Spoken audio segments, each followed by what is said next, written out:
I found out my wife was cheating on me in the worst possible way through her gynecologist's appointment reminder. 3 months pregnant with my child, and she was already spreading her legs for someone else. The worst part? She didn't even try to hide it. The notification popped up on her phone while she was in the shower, and there it was, clear as day. Asterisk, follow-up consultation with Dr. Hartman. Please confirm reschedule due to last week's visit with Dr. Reeves. Asterisk. Except she never told me she switched doctors. I stood there holding her phone, the screen burning into my retinas. My first thought was that maybe it was a mistake, some mix-up at the clinic. But then I remembered the way she'd been acting lately. Distant. Smiling at her phone too much. Coming home late with excuses that didn't quite add up. The way she'd flinch when I touched her stomach, like my hands didn't belong there anymore. I opened the clinic's website. Dr. Reeves wasn't even an OB-GYN. He was a general practitioner. My hands shook so hard I almost dropped the damn thing. The shower cut off, and I quickly locked her phone, placing it back on the counter like nothing happened. But something had happened. The ground had split open beneath me, and I was falling. She stepped out wrapped in a towel, humming like everything was fine. Like our life wasn't already crumbling. "You okay?" she asked, tilting her head. I forced a smile. "Yeah. Just thinking about the baby." Her face softened and she touched her stomach. "He's going to be perfect." She already knew. She hadn't told me that either. I nodded, swallowing the acid rising in my throat. Perfect. Just like the plan forming in my head. She wanted to play games? Fine. I'd make sure she lost everything. I waited until she left for her girls' night, another lie, I was sure of it now, before I tore through her things. I wasn't even sure what I was looking for. Receipts? Condoms? Love letters? But she was smarter than that. Her drawers were neatly organized, her laptop password protected, her social media logged out. Then I saw it. A crumpled pharmacy bag in the trash. I pulled it out, my fingers digging into the thin paper. Inside was a receipt for prenatal vitamins from a pharmacy across town. Not the one 5 minutes from our house. Not the one we always used. And then, beneath it, another receipt. Asterisk dinner for 2. The Oak Room. 8:30 p.m. Asterisk. The same night she told me she was working late. I sat on the edge of the bed, the receipts trembling in my hands. The room felt too small, the walls pressing in. I could hear my own heartbeat, loud and erratic, like a drum counting down to something terrible. I needed proof. Real proof. Because if I was going to destroy her, I had to be sure. The next morning, I called in sick to work. She kissed me goodbye, her lips dry and quick like an afterthought. The moment the door closed behind her, I was moving. I followed her. Not like some amateur tailgating her bumper.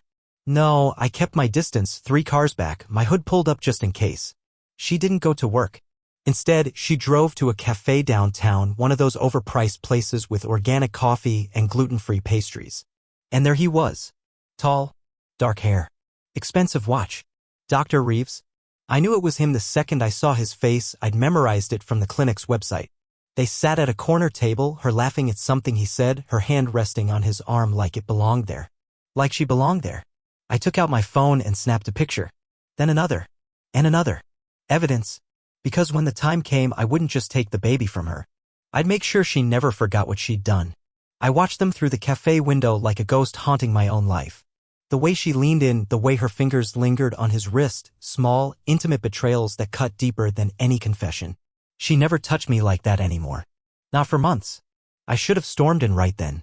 Slammed my hands on the table, made a scene, let the whole damn cafe know what kind of woman she really was. But I didn't. Because this wasn't about anger. This was about war. I waited until they left, her hand tucked into the crook of his elbow like she was already his. They walked half a block before ducking into a boutique hotel, the kind with no front desk, just keycard access and discretion. I didn't follow. I didn't need to. Instead, I drove to the clinic. The receptionist barely glanced up when I walked in. Name? Lena Carter. My wife. She's a patient here. The woman's fingers paused over the keyboard. And you are? Her husband. I forced a smile, the kind that said I'm just a concerned soon-to-be dad. She mentioned some complications. I wanted to check in with Dr. Reeves. Her expression flickered just for a second, but it was enough. There's no Dr. Reeves at this practice. I leaned in, lowering my voice. That's odd. She definitely said Reeves. The receptionist hesitated, then clicked through something on her screen. She's under Dr. Hartman. Maybe she got confused. Maybe. I nodded like it was nothing. Must have misheard. But I hadn't. Because on the edge of her monitor, half hidden behind a stack of files, was a sticky note. Reeves, 3 p.m. Tuesday/Thursday. I sat in my car outside the clinic for 20 minutes, gripping the steering wheel until my knuckles turned white. She wasn't just cheating. She was lying to her own doctor. Why? The answer hit me like a punch to the gut. The baby. I pulled out my phone and called the only lawyer I knew, a college buddy who'd gone into family law. Matt, I said when he picked up, hypothetically, if a pregnant woman was hiding medical visits from her husband, what would that mean? Matt went quiet for a long moment. It means, he said slowly, you need a paternity test. The world tilted. I hung up without answering. Because suddenly it wasn't just about revenge anymore. It was about whether that baby was even mine. The hotel valet gave me a weird look when I pulled up, probably because I'd been sitting in my car for the past hour, watching the entrance like a stalker. But I didn't care. I needed to see it with my own eyes. And then I did. They stepped out together at 2:47 p.m. Her hair was messier than when she'd gone in. His collar was crooked. I took more pictures. My hands were steady now. Cold. Methodical. She kissed him goodbye on the sidewalk, a quick peck like they were some fucking teenage sweethearts, then got into her car. He walked the other way, adjusting his tie like nothing was wrong. I followed her this time. She didn't go home. She didn't go back to work. She drove straight to the baby store. I watched through the window as she ran her fingers over tiny onesies, a soft smile on her face, the same smile she used to give me before all this. She picked out a blue-striped blanket and held it up to her chest, testing the feel of it. My stomach turned. Was she imagining his child wrapped in it? I pulled out my phone and texted her, "Hey, thinking about you. How's your day?" I saw her dig her phone out of her purse, that guilty little glance around before she typed back, "Just busy with work. Miss you too." The lie burned worse than the truth. That night, I cooked her favorite meal, garlic butter shrimp, the one she always begged me to make. I even lit candles. "You're being sweet today," she said, tilting her head as she sat down. I poured her a glass of sparkling water, no wine now, not with the baby, and smiled. Just wanted to do something nice for my wife. She reached across the table and squeezed my hand. For a second, I almost believed she meant it. Then her phone buzzed. She didn't check it, but her fingers twitched. I pretended not to notice. "So," I said casually, "I was thinking we should do one of those fancy 3D ultrasounds. You know, the ones where you can see the baby's face." Her fork froze midair. "Oh. Dr. Hartman said we should wait a few more weeks for that." "Really?" I took a sip of water. "That's weird. My coworker's wife got one at 14 weeks. She shifted in her seat. "Every pregnancy is different." "Yeah." I held her gaze. "I guess they are." The silence between us stretched, thick and heavy. Her phone buzzed again. This time she excused herself to the bathroom. I waited exactly 3 seconds before grabbing her phone off the table. Password locked. But I'd seen her type it in 1,000 times. 6-2-0-4. Our wedding date. The messages loaded. "Miss you already. Can't stop thinking about today. Next time, let's get a room for the whole afternoon." I took a picture of the screen with my own phone. Then I put hers back exactly where she'd left it. When she came back, her smile was back in place. Oblivious. I reached over and tucked a strand of hair behind her ear. "Love you," I said. She didn't flinch. "Love you too." The shrimp tasted like ash in my mouth. The next morning, I called in sick again. This time, I wasn't following her. I was going to see Dr. Reeves myself. The waiting room smelled like antiseptic and regret. I sat there in a stiff plastic chair, flipping through a parenting magazine I didn't read while nurses called names that weren't mine. "Mr. Reeves can see you now," the receptionist finally said. I stood up too fast. "It's Dr. Reeves." She blinked. "Right? Room 3. The hallway stretched too long, the fluorescent lights humming like a warning. I could feel my pulse in my throat. Dr. Reeves looked up from his computer as I walked in, clean-shaven, mid-40s, the kind of guy who probably played squash at a country club. His smile faltered when he saw me. "Can I help you?" I sat down without being asked. "I think you're seeing my wife." His pen froze above the chart. "I'm sorry. Lena Carter. 3 months pregnant." I kept my voice calm, like we were discussing the weather. Funny thing, she never mentioned switching from her OB to a GP. The air conditioning kicked on, too cold. Reeves set down his pen slowly. "Mr. Carter, patient confidentiality." "I'm not here about medical records." I leaned forward just enough to make him tense. "I'm here to ask why my wife's been lying about her appointments. And why she was with you at the Westin Hotel yesterday at 1 p.m. His face went pale. "Bingo." I pulled out my phone and slid it across the desk, a photo of them leaving the hotel together. Reeves stared at it like it was a bomb. "You need to understand," he started, voice cracking. No, you need to understand. I took my phone back. You're going to tell me everything. Or the medical board gets these photos. Along with your wife. His wedding band gleamed under the office lights as he gripped the edge of the desk. I smiled. Let's start with the baby. The clock on the wall ticked 3 times before he broke. She came to me for a paternity test. The words hit like a sucker punch. Reeves wiped his forehead. She said she needed it done discreetly. No insurance records. I helped her as a favor. The room tilted. And? He wouldn't meet my eyes. The results came back yesterday. I already knew. But hearing it still felt like falling. It's not yours. I drove to the beach where we got engaged. The sand was cold under my hands. The same spot where I'd knelt 3 years ago, ring in hand, believing she was the love of my life. Yeah? Now I knew better. My phone buzzed, a text from Lena, working late again. Don't wait up. I stared at the message until the screen went dark. Then I opened my contacts. Scrolled down to M. Lawson, attorney. Press call. Matt, I said when he answered, voice steadier than I felt, how fast can you file for divorce? The waves crashed louder as he talked me through it. Asset freezing, custody precedents, the fact that infidelity meant nothing in our no-fault state. Except for one thing. Paternity changes everything, Matt said. If it's not biologically yours, you're not on the hook. But what? You need proof. Official docs. Not just some cheating doctor's word. I watched a seagull pick at a dead crab in the sand. I'll get it. Because I knew something Reeves didn't. Doctors keep records. And records don't lie. Her side of the closet was still open when I got home, half empty from the clothes she'd taken for her fake work trip. I ran my hand along the gaps between hangers like counting missing teeth. Then I saw it. The shoebox on the top shelf, the one she thought I didn't know about. Inside were ultrasound photos. But not from her OB. These were printed on plain paper, no clinic logo. And at the bottom, folded small. A lab report. Prenatal paternity analysis, 99.99% probability of paternity. M. Reeves. I laughed. She'd kept it. Like some sick trophy. The garage door rumbled, her coming home early. I slid the box back exactly as I'd found it. Let her have her little secrets. For now. Because soon she'd learn what happens when you try to play house with 2 men. And only one of them is willing to burn it down. The key turned in the lock at 11:37 p.m. I was sitting at the kitchen island with 2 glasses of sparkling water, one for her, one for me. The ultrasound photo lay face down between us like a grenade with the pin pulled. Hey, she whispered, heels dangling from her fingers. You're still up. I swirled the ice in my glass. Couldn't sleep. She kissed my temple, peppermint gum covering the scent of someone else's cologne. You're sweet to wait up. The lie settled between us like a third person at the table. I waited until she'd taken 3 sips before sliding the ultrasound across the marble. Found this in your desk while looking for stamps. Her glass hit the counter with a sharp clink. Water bled across the lab report beneath the grainy black and white image. That's from 3 weeks ago. I tapped the date in the corner. Funny. Dr. Hartman's office uses different paperwork. The pulse in her neck jumped like a trapped bird. I watched it flutter while she scrambled for an explanation that wouldn't come. I flipped over the lab report. Watched her pupils dilate at the sight of Reeves' signature. Who's the father, Lena? Silence. Then, it was one time.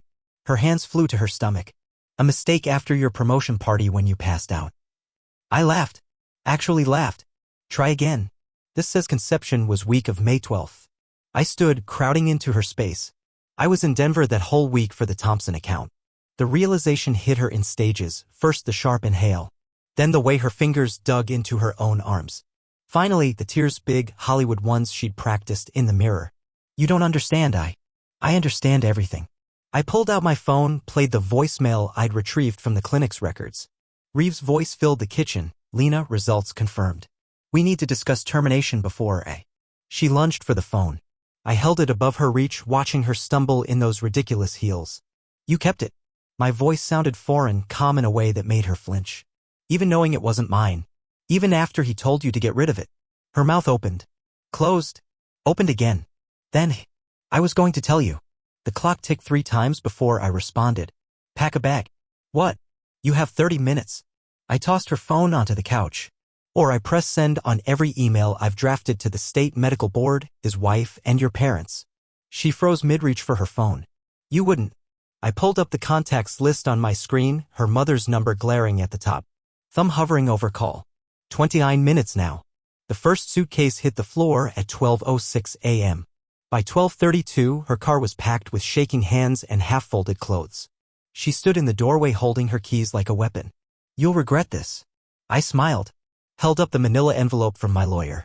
"Already filed for emergency custody based on fraud. Guess who gets to keep the house while this plays out?" The door slammed hard enough to rattle the framed wedding photo on the wall. I waited until her taillights disappeared before texting Matt. Phase 1 complete. Then I poured the untouched sparkling water down the drain. The real game started tomorrow. The law office smelled like leather and money. Matt slid the folder across his mahogany desk, the embossed Lawson and Associates logo catching the morning light. "Got the subpoena for the clinic records," he said. "Judge approved it before breakfast." I flipped through the papers, Reeves' appointment logs, Lena's falsified charts, the damning paternity test request with both their signatures. "Will this hold up?" Matt smirked. "His license number is on every page. That's not just adultery, it's insurance fraud, falsifying medical documents." He whistled low. "Medical board will eat him alive." I tapped the last page. "What about her? Best case? Judge voids any spousal support for fraudulent conception." He leaned in. "Worst case for her? We push for emotional damages."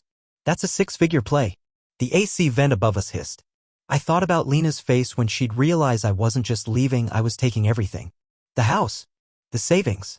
Even the goddamn nursery furniture. "His wife should know," I said. Matt's grin turned sharp. "Already found her. Pediatric dentist with a practice in Brentwood." He handed me a cream-colored business card. "Dr. Elaine Reeves, DDS." The clock ticked toward noon.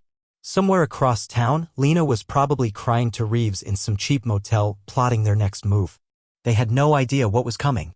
Elaine Reeves looked nothing like I expected. Mid-40s, athletic build, a diamond tennis bracelet glinting under the cafe lights as she stirred her tea.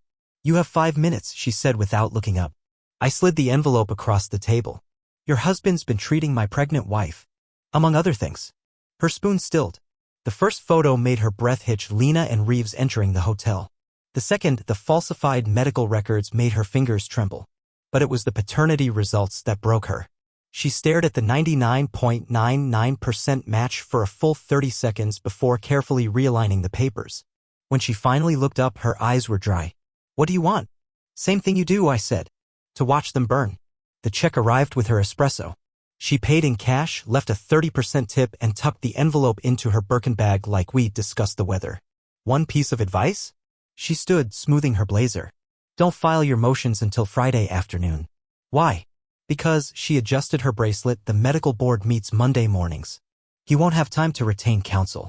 The bell jingled as she left. I texted Matt one word. Friday. I found the baby registry that night. Lena had created it 2 weeks prior, Carter Reeves baby in looping cursive. A $1,200 crib. Organic cotton onesies. A silver rattle engraved with "To Our Little Miracle." I screenshot every item. Then I edited the shipping address. Dr. Elaine Reeves. 882 Brentwood Medical Plaza. Suite 304. The confirmation email hit my inbox at 11:17 p.m.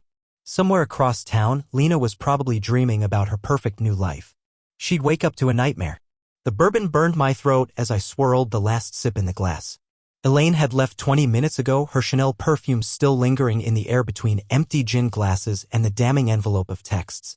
The bartender kept glancing at me like he knew, like everyone in this goddamn city could see the sucker written across my forehead. I pulled out my phone and opened the bank app.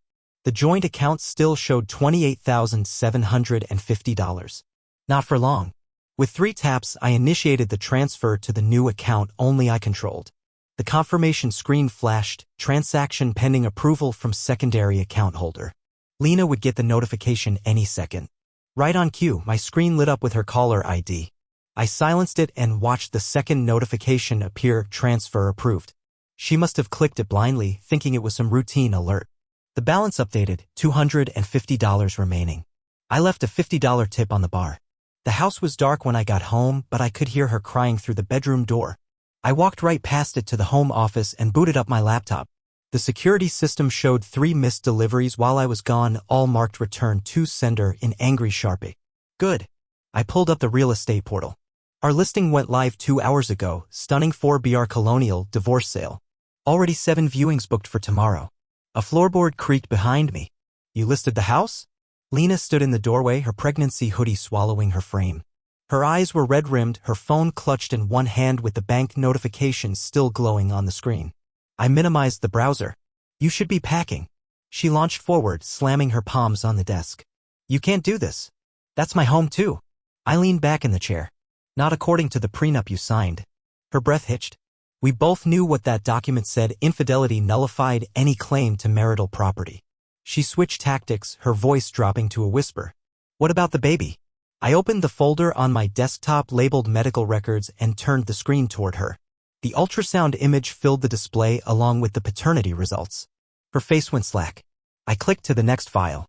"Funny thing about Reeves' malpractice insurance. Turns out it doesn't cover intentional misconduct." The color drained from her cheeks. I stood, stepping around her toward the door. "Pack whatever fits in your car. The locks change at noon tomorrow." Her scream followed me down the hall. "I'll ruin you." I didn't turn around. The nursery door stood ajar. I pushed it open and flicked on the light. The crib, the changing table, the stupid fucking alphabet wall decals, all of it would be gone by morning. I took out my phone and opened the auction app. "Entire nursery set must sell today." The first bid notification popped up before I even reached the stairs. Somewhere behind me, a glass shattered against the wall. I kept walking. The morning light cut through the blinds in razor-thin lines as I taped the last box shut. The house echoed now, every sound bouncing off bare walls and empty rooms. I could still smell Lena's perfume in the air, that vanilla scent she'd worn since college, now mingling with the sour tang of fresh paint from where I'd already patched the nail holes. My phone buzzed on the counter. Elaine Reeves' name flashed on the screen. "He resigned this morning. Medical board accepted it without investigation." I didn't respond.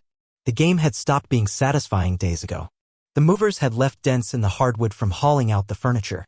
I ran my fingers along one particularly deep gouge near the fireplace, the same spot where we'd opened Christmas presents last year, where Lena had handed me that little box with the onesie inside that said Daddy's little tax deduction.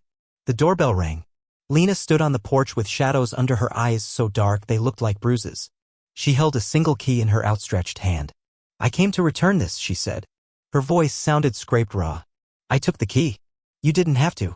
She wrapped her arms around herself, though the morning was warm. "They're saying Reeves might face criminal charges. Some old malpractice suit got reopened." The sun caught the silver chain around her neck, the one I'd given her on our first anniversary. She still wore it. "You keeping the baby?" I asked. Her hand flew to her stomach. "I don't know." A truck rumbled past on the street. Somewhere down the block, a dog barked. "I should go," she said. I stepped aside. "You want to come in?" "One last time." She shook her head, already backing down the steps. "What would be the point?" I watched her walk away, the key digging into my palm hard enough to leave marks. The chain around her neck glinted once more before she turned the corner and was gone. Inside, the empty house waited. I closed the door. The silence in the house had teeth. I stood in the empty living room where our couch used to be, where we'd binge-watched cooking shows every Sunday night with her feet in my lap. The walls were naked now, pale rectangles marking where frames had hung for years. Even the air smelled different, like dust and absence. I walked to the kitchen and ran my hand along the counter's edge. There was still a chip in the tile near the fridge from when I dropped a whiskey glass during our first big fight. We'd laughed about it later, calling it our battle scar.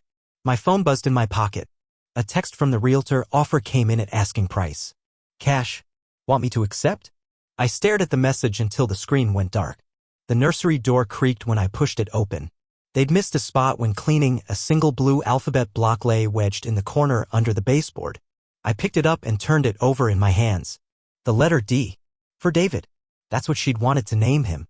The front door rattled, keys in the lock. My pulse jumped before I remembered the showing was today. "Hello?" A woman's voice echoed through the empty house. "Just here for the walkthrough." I pocketed the block and stepped into the hall.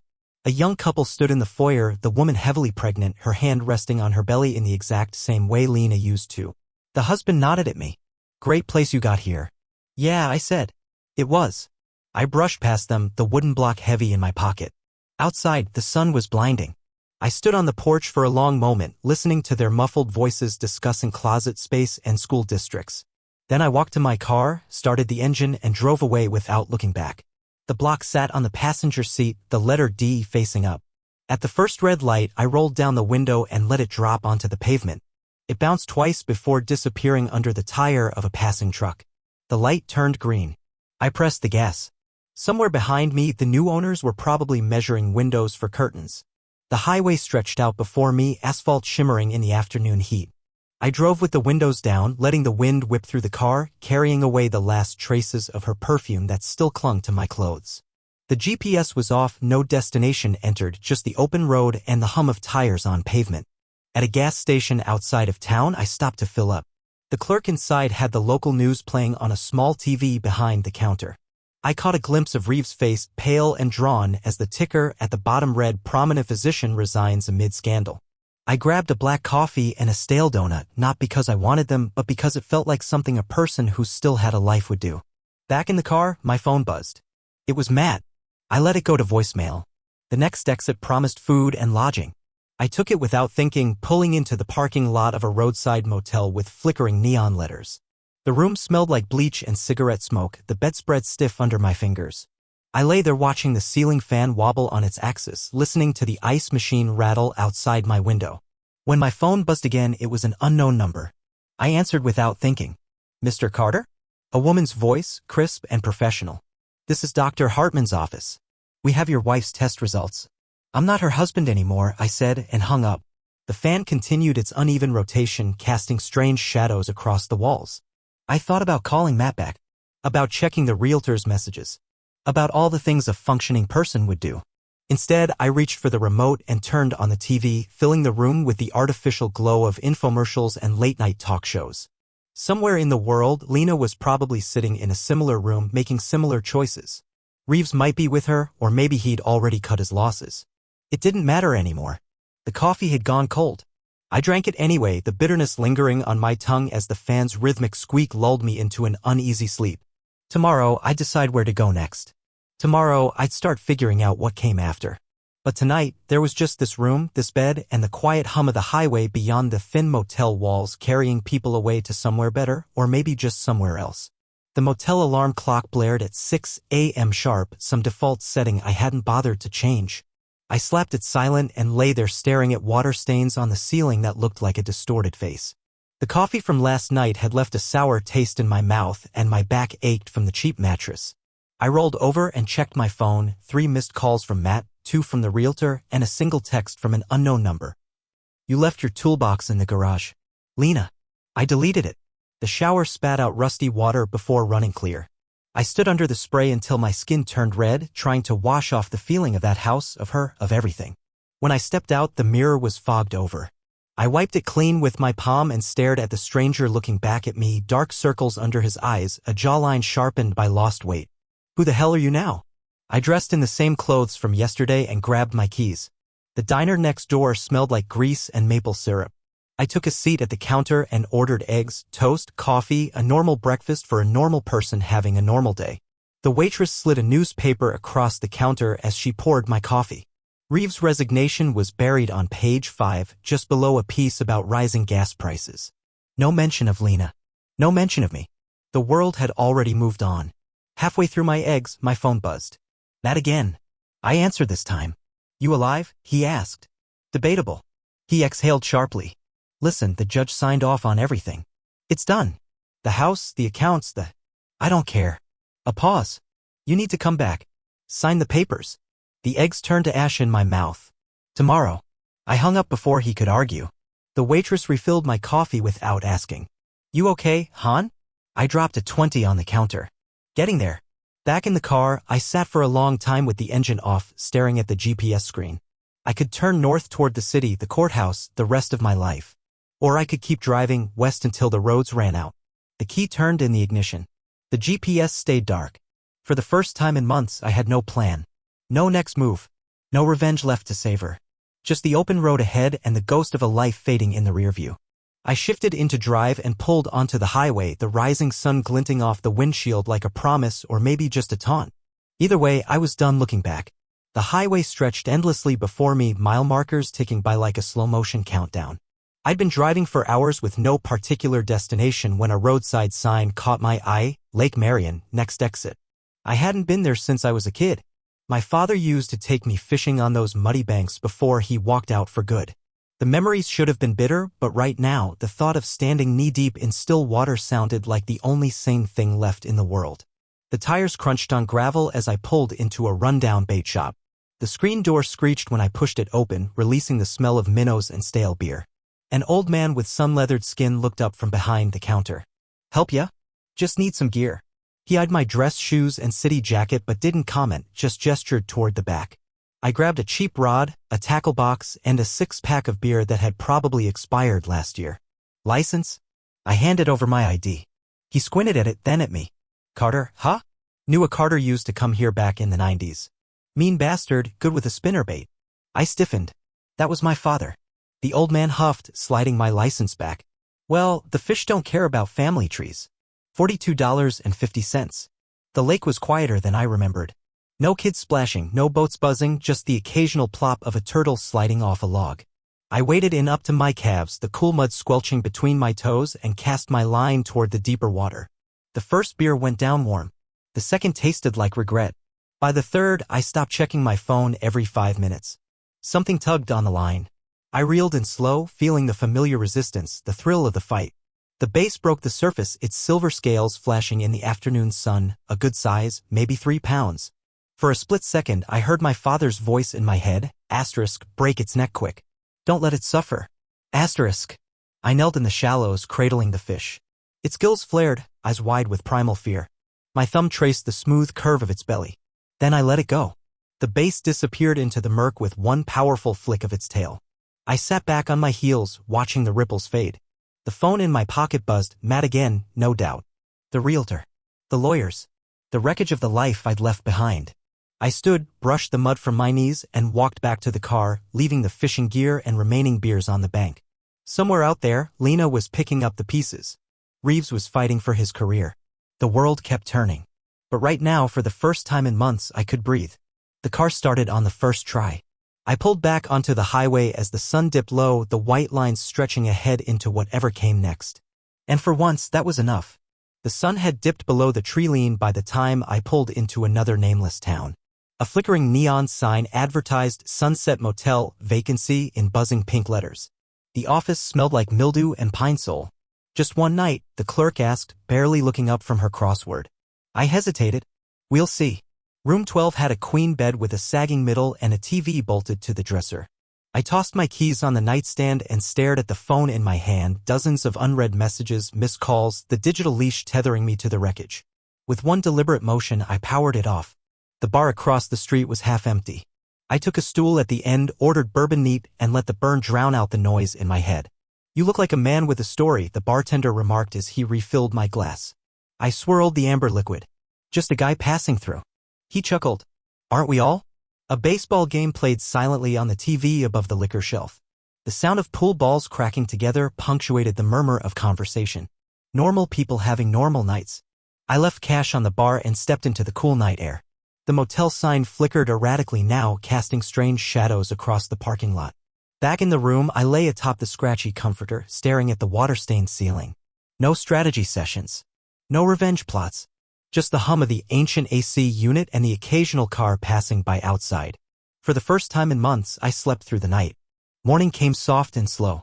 I showered, dressed, and walked to the diner next door where the coffee was strong and the pancakes were thicker than the menu photos.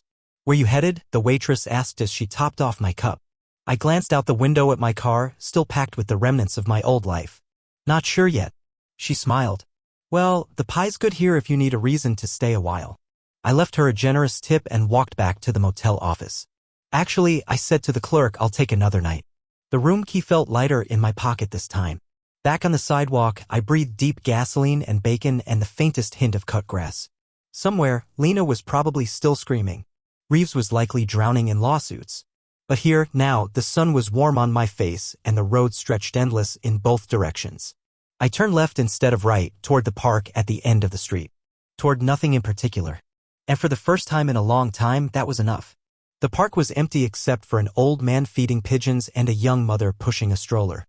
I sat on a bench, watching the birds scatter and regroup in chaotic patterns. My fingers itched for my phone, old habits die hard, but I left it in my pocket, still powered off. The old man shuffled over, tossing a handful of crumbs near my feet. The pigeons descended like a feathered avalanche. "You look like you're either running from something or toward it," he said, not looking at me. His voice was gravel wrapped in cigarette smoke. Does it matter? He chuckled, revealing yellowed teeth. Not to the pigeons. I watched the birds peck at the pavement. What if you're not sure which it is? Then you're exactly where you need to be. He tossed the last of his crumbs and walked away, his shuffling footsteps fading behind me. The mother with the stroller passed by, humming softly to her baby. A flash of something sharp twisted in my chest, not anger, not even sadness. Just the hollow ache of roads not taken.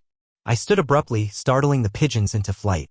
The motel parking lot had a relic from another era, an actual payphone, its metal surface pocked with rust and stickers. I fed in quarters and dialed Matt's number from memory. He answered on the first ring. Jesus Christ, I was about to send out a search party. I need you to do one last thing for me. A pause. You okay? The line crackled with static. Sell everything. The house, the furniture, whatever's left. Donate the baby stuff to a shelter. And the money? Set up a trust. I leaned my forehead against the cool metal of the booth. For the kid, if she has it. Matt exhaled loudly. You sure? Through the scratched plastic glass, I watched a semi-truck rumble past on the highway, its cargo anonymous, its destination unknown. Yeah, I said. I'm sure. I checked out of the motel at dawn, the clerk barely glancing up from her crossword as I dropped the key on the counter. The car started with a purr, the gas gauge hovering near full. At the edge of town, a battered sign read. Now leaving Sunset Valley, come back soon. I didn't look in the rearview mirror. The highway stretched before me, empty and endless. Somewhere ahead, there'd be another diner, another motel, another payphone if I needed it. For now, the radio played static and old country songs. The windows were down. The air smelled like rain and gasoline and possibility. I pressed the accelerator and let the road take me where it would.